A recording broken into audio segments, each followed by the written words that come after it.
ममता जी एकदम उसी तरीके से काम कर रही जिस तरीके से दिल्ली में हमारे मुख्यमंत्री केजरीवाल जी करते हैं। वो कहीं ना कहीं कुछ इस तरीके की गलत हरकत करेंगे जिससे केंद्र को वो एक तरीके से नीचा दिखाएं, और उसके बाद में जब केंद्र कोई कार्रवाई करता है, और यहाँ कार्रवाई जो है एक नॉर्मल ट्रांसफ़र है। अगर आप देखेंगे बंदोपाध्याय जो हैं उनका 31 मई उनका लास्ट डेट था, चीफ सेक्रेटरी को उन्हें बुलाया गया है वहाँ पे। अब उसको इस तरीके से बात को स्पिन देना कि ये तो जो है एक इस तरीके की गतिविधि है, एक असंवैधानिक गतिविधि है। तो वो क्या था जो आपने वहाँ पे राज्यपाल महामहिम के साथ किया था पिछले हफ्ते, जब आपके टीएमसी के गुंडे आके उनकी गाड़ी का घेराव कर रहे थे, उन्हें उल्टा सीधा बोल रहे थे। लोग जानते हैं कि असली तानाशाह कौन है और कौन जो है वो संविधान की धज्जियाँ उड़ा रहा है अपनी मुख्यमंत्री की पोजीशन को यूज़ करते हुए। वो अपने दिमाग में ये सोच के चल रही हैं कि वो कहीं ना कहीं प्रधानमंत्री के बराबर हैं, कि अगर वो एक राज्य की मुख्यमंत्री हैं। खुद ममता बनर्जी तानाशाही दिखाती हैं और ममता बनर्जी कह रही हैं कि अमित शाह और प्रधानमंत्री तानाशाह हैं। जी, पिछले कुछ दिनों से जिस तरीके से चीज़ें अनफोल्ड हुई हैं, मेरे हिसाब से लोग जानते हैं कि असली तानाशाह कौन है और कौन जो है वो संविधान की धज्जियाँ उड़ा रहा है अपनी मुख्यमंत्री की पोजीशन को यूज़ करते हुए। और ख़ास तौर पे अगर आप देखेंगे 2 मई के बाद जिस तरीके से घटनाएं हुई है, कहीं ना कहीं वो इस बात को डाइजेस्ट नहीं कर पाई हैं, पचा नहीं पाई हैं कि वो खुद अपना चुनाव जो है वो हार गई और उनकी पार्टी जो है वो जीत गई। तो जो एक तरीके से जो बीजेपी ने एक सेंधमारी की है वहाँ पे ममता जी के गढ़ में जाके, वो कहीं ना कहीं उनसे डाइजेस्ट नहीं हुआ। और उसके बाद से आप देखेंगे कि जिस तरीके से हत्या, लूटपाट और की तरह की कई गतिविधियाँ हुई हैं वहाँ पे। और उसके बाद पिछले हफ्ते आपने देखा जब कोविड से रिलेटेड एक मीटिंग थी जिसमें वो बहुत ही बेरुखी से आई, 5 मिनट उन्होंने अटेंड किया और ये स्टेटमेंट दे के चली गई कि उन्हें जाना है, उनके और कुछ दूसरी मीटिंग्स हैं। जिसके तत्काल बाद जो है चीफ सेक्रेटरी को यहाँ पे समन किया गया है, यहाँ पे बुलाया गया है, यहाँ डीओपीटी में उन्हें अपॉइंट किया गया है। तो ये सब जो चीज़ें हैं अगर आप देखेंगे, आप ये साफ दिखाता है कि आपका कहीं ना कहीं जो एक सेंट्रल स्टेट जो रिलेशन है, जो इसके हमारे संविधान में एक बहुत ही महत्वपूर्ण जगह है, कि कहीं ना कहीं केंद्र को और राज्यों को आपस में एक तालमेल के साथ काम करना चाहिए। अब आप देखेंगे ममता जी एकदम उसी तरीके से काम कर रही जिस तरीके से दिल्ली में हमारे मुख्यमंत्री केजरीवाल जी करते हैं। वो कहीं ना कहीं कुछ इस तरीके की गलत हरकत करेंगे जिससे केंद्र को वो एक तरीके से नीचा दिखाएं, और उसके बाद में जब केंद्र कोई कार्रवाई करता है, और यहाँ कार्रवाई जो है एक नॉर्मल ट्रांसफ़र है। अगर आप देखेंगे बंदोपाध्याय जो हैं उनका 31 मई उनका लास्ट डेट था, सेक्रेटरी को उन्हें बुलाया गया है वहाँ पे। अब उसको इस तरीके से बात को स्पिन देना कि ये तो जो है एक इस तरीके की गतिविधि है, एक असंवैधानिक गतिविधि है।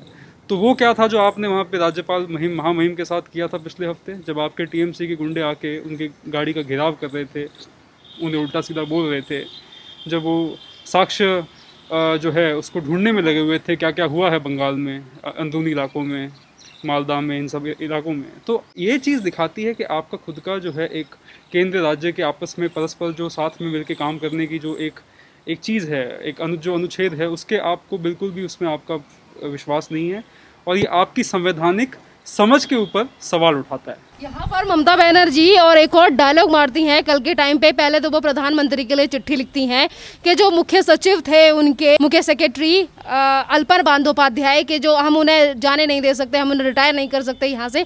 और उसके बाद वो शोले का एक डायलॉग कहती हैं और ये कहती हैं कि जो डर गया वो मर गया।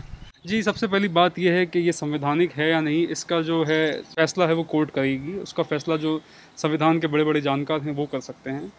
और सबसे पहले मैं आपको एक बात बता दूं तो जो आईएएस काडर रूल्स हैं उसके तहत ये बिल्कुल भी असंवैधानिक नहीं है। ये असंवैधानिक होता तो अब तक जो है इसके ऊपर कहीं ना कहीं उन्हें स्टे मिल चुका होता कोर्ट से, सुप्रीम कोर्ट से, जो अभी तक उन्हें नहीं मिला हुआ है। दूसरी चीज़ ये है कि आपको एक बात समझनी पड़ेगी, ये जो अक्सर हम देखते हैं राजनीतिक बयानबाजी, आप कहीं ना कहीं राजनीतिक बयानबाजी में जो जनता की भलाई है उसको पीछे छोड़ देते हैं। और ममता बनर्जी उसका जो है मुख्यमंत्री जो हैं वो इसका एक तरीके से जीता जागता उदाहरण है कि आप एकदम जो है आप अपनी जो आपकी प्रायोरिटीज़ है स्टेट को लेके, राज्य को लेके, आपने उसको एकदम दरकिनार कर दिया है, और आप एक तुच्छ तरीके की राजनीति जो है उसमें आप निम्न तरीके की राजनीति उसमें आप जो है लिप्त हो रही हैं। और सबसे पहली बात ये है कि अभी ये इस तरीके का समय नहीं है। आप चुनाव जीत गई, आपकी पार्टी चुनाव जीत गई है और आपकी सरकार वहाँ पे है, तो अब आपको एक मैंडेट मिला है जिसमें आपको एक इस कठिन समय में वहाँ पे लोगों को मदद करनी है। अब वो उस मैंडेट का प्रयोग वहाँ की जनता की भलाई के लिए नहीं कर रही हैं, वो एक तरीके से अपने आप को प्रोजेक्ट कर रही हैं 2024 में मोदी जी के सामने, कि मैं अगर 2024 में खड़ी होती हूँ मोदी जी के सामने तो मैं देश की प्रधानमंत्री बन सकती हूँ। तो ये एक तरीके से उनकी पर्सनल एम्बिशन और उनकी जो एक जो इच्छा है, राजनीतिक चाह, उससे ज़्यादा और कुछ भी नहीं है। अब जो मुख्य सचिव को लेकर कल ममता बनर्जी ने ये कहा था कि मैं मुख्य सचिव को यहाँ से जाने नहीं दे सकती क्योंकि अब वो मेरे मुख्य सलाहकार हैं। तो इसके बाद खबरें ये भी आई कि अब नोटिस भेजा गया है अल्पन बंदोपाध्याय को, अब उनको लेकर कार्रवाई होगी कि जब उन्हें केंद्र सरकार की तरफ से यहाँ पर अपॉइंट किया गया था, दिल्ली उन्हें आना था और उसके बावजूद भी वो वेस्ट बंगाल में डटे रहे। ये है असली असंवैधानिक प्रक्रिया। अगर आप देखेंगे तो असंवैधानिक तरीके से जिस तरीके से उन्होंने काम किया है, उन्होंने एक तरीके से ब्यूरोक्रेट के अपॉइंटमेंट को चैलेंज किया है, उसके एक्सेस जो मूवमेंट है उसको रोक दिया है। तो ये इसके ऊपर जो है ठीक है, अब हमारा एक देश जो है थोड़ा सा एक लिबरल देश है, डेमोक्रेटिक कंट्री है, बट आमतौर पर अगर इस तरीके से आज आप एक बात बताइए, आज इस तरीके की कोई घटना हुई होती, आप सीएम जो है उस पर इमीडिएटली जो है आप प्रेसिडेंट मतलब जो है उसको उस पर एक्शन ले सकते हैं, कड़ी कार्रवाई कर सकते हैं। तो हमारे संविधान के अंदर काफ़ी सारी ऐसी टेक्निकलिटीज़ हैं, जो कॉम्प्लेक्सिटीज़ हैं, वो उसका एक तरीके से वो फ़ायदा उठा रही हैं। वो अपने दिमाग में ये सोच के चल रही हैं कि वो कहीं ना कहीं प्रधानमंत्री के बराबर हैं, कि अगर वो एक राज्य की मुख्यमंत्री हैं। लेकिन जबकि ऐसा नहीं है। ये वापस सवाल जो है ये बात इसी बात पे उठाता है कि हमारा जो देश है एक कौसाई फेडरल कंट्री है। यहाँ पे यूनियन जो है वो ज़्यादा महत्वपूर्ण है, ज़्यादा पावरफुल है स्टेट से। तो स्टेट भी अपने आप में पावरफुल है, राज्य जो है उनको अपने अधिकार हैं, वो अपने कानून बना सकते हैं। लेकिन ये सेंट्रल स्टेट की लड़ाई में ये एक तरीके से जो स्टेट में जिस तरीके से ये काम कर रही हैं, ये जनता के साथ जो है बहुत बड़ा खिलवाड़ है। सर, यहाँ पे ममता बनर्जी ये भी कहती हैं अमित शाह और पीएम नरेंद्र मोदी अपनी तानाशाही चला रहे हैं, तो सारे विपक्ष को एक साथ मिलकर लड़ना चाहिए। जी, तो वही मैंने जैसा आपसे बात कही, तो अब असल में क्या है, जो आप अभी प्रेजेंट पॉलिटिकल डायनामिक्स देखेंगे हमारे देश के, ये ऐसा सोच रहे हैं कि कल को अगर ये कुछ 35-40 सीटें ले आती हैं बंगाल में, इस तरीके के बयानबाजी, इस तरीके की घटनाओं के बाद में, वहाँ के लोगों को डरा के धमका के, क्योंकि कहीं ना कहीं एक ठेस उनके मन में थी कि 2019 लोकसभा चुनाव में भारतीय जनता पार्टी ने 18 सीटें जीती थी और 38 से 39% वोट शेयर जो है वो बीजेपी का था। वो कहीं ना कहीं वो ये सोचती हैं कि अगर वो इस तरीके से भारतीय जनता पार्टी के कार्यकर्ताओं के को दबाने की कोशिश करेंगी, उनके साथ में जो गलत काम होंगे, तो उससे क्या होगा कि एक मनोवैज्ञानिक दबाव जो है कार्यकर्ताओं के दिमाग में बैठ जाएगा, उसका वो फ़ायदा उठाएंगी 2024 के चुनाव में। अब वो इस तरीके से सोच रही हैं कि जैसे स्टालिन है वहाँ पे डीएमके के तमिलनाडु के मुख्यमंत्री, तो वो हुए, ये हुए, और भी जो क्षेत्रीय दल हैं, और कहीं ना कहीं कांग्रेस के समर्थन से ये लोग जो है 272 का आंकड़ा पार कर लेंगे। तो अब की जो उनकी राजनीति है, वो अब राजनीति वो बंगाल के मुख्यमंत्री के तौर पे नहीं कर रही हैं। अब की वो राजनीति जो कर रही हैं, वो अपने दिमाग में ये सोच रही हैं कि उन्हें 2024 में देश का प्रधानमंत्री बनना। प्रधानमंत्री एक तरफ बनने के सपने देखे जा रहे हैं सारे विपक्षी तरफ, कभी राहुल गांधी की तरफ से इस तरीके के सपने निकल कर आ रहे हैं, कभी अखिलेश यादव इस तरीके की बातें कर रहे हैं, और अब ममता बनर्जी भी प्रधानमंत्री बनना चाहती हैं। सवाल ये है कि अपनी राजनीति करने के चक्कर में एक तरफ ममता बनर्जी कहती हैं कि बंगाल की बेटी हैं, साइक्लोन यस बंगाल में आया हुआ है, कोरोना से महामारी वहाँ पर फैली हुई है, उसके बावजूद भी जनता के लिए ना सोचकर सिर्फ राजनीति की जा रही है। बिल्कुल। अब आज आप देखिए, इतनी बड़ी जो है महामारी है, उसके बाद में इतना बड़ा साइक्लोन हिट स्टेट रहा है बंगाल के जितने भी समुद्री तट के इलाके हैं, वहाँ गाँव में इतना पानी आ गया है, लोग अभी भी उबर नहीं पाए हैं उस चीज़ से, 1 हफ्ता हो गया है। तो बजाय के राहत कार्यों पे ध्यान दें, राहत कोष जो है वहाँ पे जनता जो बेचारी प्रभावित हुई है उनको बांटे, उससे अलग होके वो इस तरीके की बयानबाजी में, इस तरीके की बेतुकी राजनीति में उलझी हुई हैं, तो ये एक तरीके से एक मुख्यमंत्री को शोभा नहीं देता है।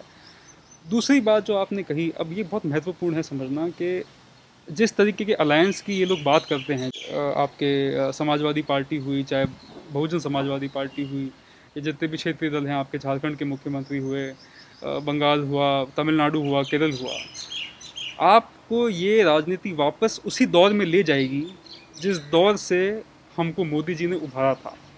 1996 से लेके 1991 में भी हालांकि अल्पमत सरकार थी, 1996 से लेकर जो दौर शुरू हुआ था जिसमें किसी भी पार्टी को पूरा बहुमत नहीं मिला, 1996 से लेकर 2014 18 वर्ष तक हमारे देश में ऐसी सरकारें रही जिनको मेजॉरिटी नहीं थी, पूर्ण बहुमत नहीं था, और ऐसे ही क्षेत्रीय दल आके इन बड़ी बड़ी पार्टियों को ब्लैकमेल करते थे 10-10, 15-15 सीटें ला के 3-3, 4-4 मंत्री पद लेते थे, खुले करप्शन होता था। ये जितने भी जो आप देखेंगे हमारे देश में स्कैम हुए हैं, चाहे 2G है, ये है, कॉमनवेल्थ है, ये सब की जड़ क्या है? ये जो रीजनल पावर पॉलिटिक्स जो है, पॉलिटिशियन जब पावर में आते हैं, ठीक है, और क्षेत्रवाद को बढ़ावा देते हैं, इंसर्जेंसी मूवमेंट जो है वो और ज़्यादा जो है हमारे देश के अंदर वो जोर पकड़ते हैं, क्योंकि आप देखते हैं जो रीजनल फोर्सेज है वो ज़्यादा पावरफुल हो जाती है।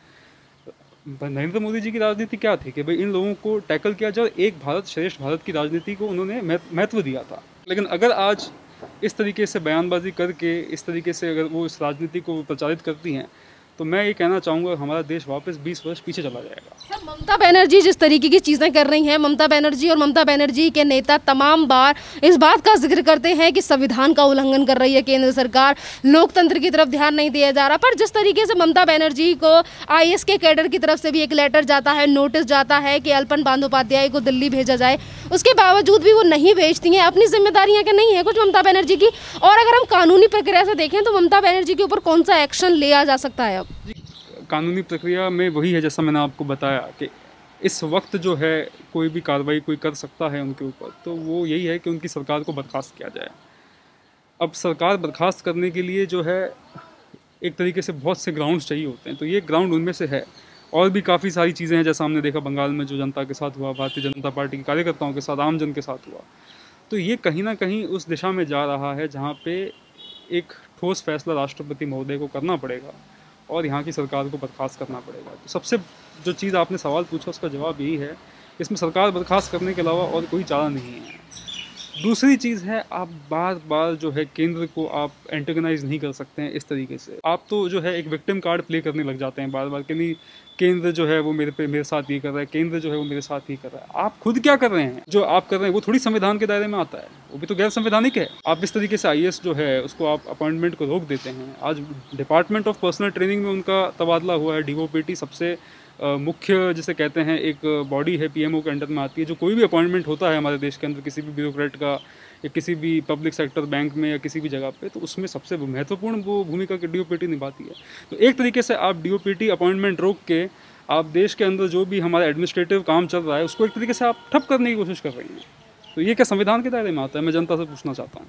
धन्यवाद सर।